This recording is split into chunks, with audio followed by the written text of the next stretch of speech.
For decades, calling someone a bird brain was a reliable insult. Scientists, too, worked under a strict hierarchy. Complex, calculating intelligence belonged to humans and our closest primate relatives. Birds followed a different, simpler script. Then researchers at Lund University offered ravens a choice. On a tray sat a small, tempting snack they could eat immediately, alongside a token. The catch was that the token could be traded for a much better reward, but the human wouldn't be back for a long time. The ravens ignored the immediate snack. They took the token, held onto it, and waited up to 17 hours to make the trade.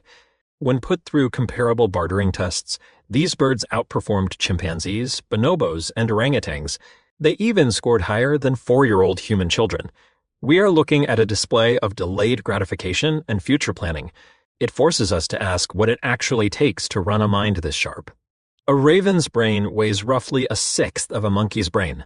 By the old logic of biology, there should not be enough physical hardware in that tiny skull to run the software required for complex future planning. This side-by-side visualization scales the overall mass of a primate brain next to a raven brain.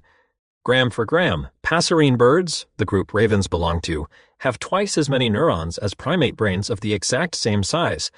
A massive proportion of those tightly packed cells are located in the specific region responsible for complex thought. The wiring is ruthlessly efficient. Think of a primate brain like a sprawling, half-empty library. The raven's brain is a tiny, cramped bookstore where every single shelf is stuffed floor to ceiling with information. Nature expends enormous energy to build a densely wired supercomputer like this. The question is what the raven faces that requires such calculating power.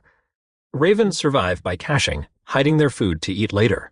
But they live in shifting flocks surrounded by other ravens, all of whom are observant, opportunistic thieves ready to steal a stash the moment the owner turns their back. To test how they handled this threat, researchers built rooms with hidden peepholes. They played audio of raven sounds through a speaker system, creating the illusion that a rival was nearby, even though the room was completely empty. The birds only rushed to guard their hidden food when a peephole was open. They knew from their own past experience what it was like to spy through a hole, and they applied that logic to assume they were currently being watched. Psychologists call this theory of mind. The raven is actively modeling the beliefs and intentions of an unseen rival inside its own head. Reacting to a visible predator is a standard survival instinct. Altering behavior based on the possibility of being watched requires the bird to simulate a world outside its own direct perception. That cunning extends far beyond immediate paranoia. Scientific findings confirm that ravens can remember individual human faces for years. If a researcher, or another animal, offers a raven an unfair deal or tricks it out of a reward, the bird takes note. The wronged raven will treat that specific individual with suspicion long after the initial trick. It will also use alarm calls and specific behaviors to broadcast warnings to its broader social network, ensuring the cheater's reputation is tracked across the flock. Holding a grudge of this magnitude is a calculated method of enforcing boundaries.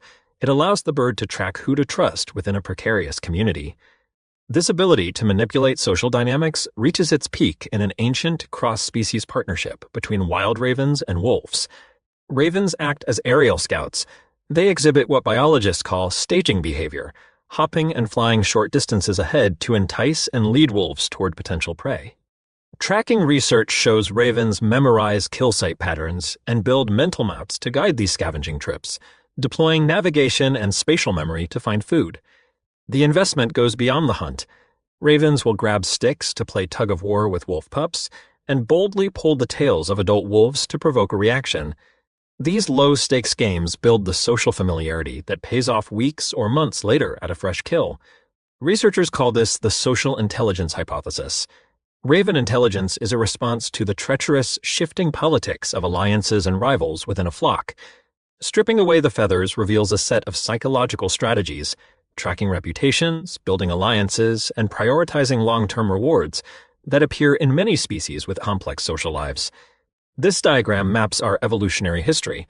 Humans and ravens are separated by roughly 300 million years on the evolutionary tree. Two completely different branches of life independently arrived at the same mental toolkit because they faced the same problem, navigating a complex social world.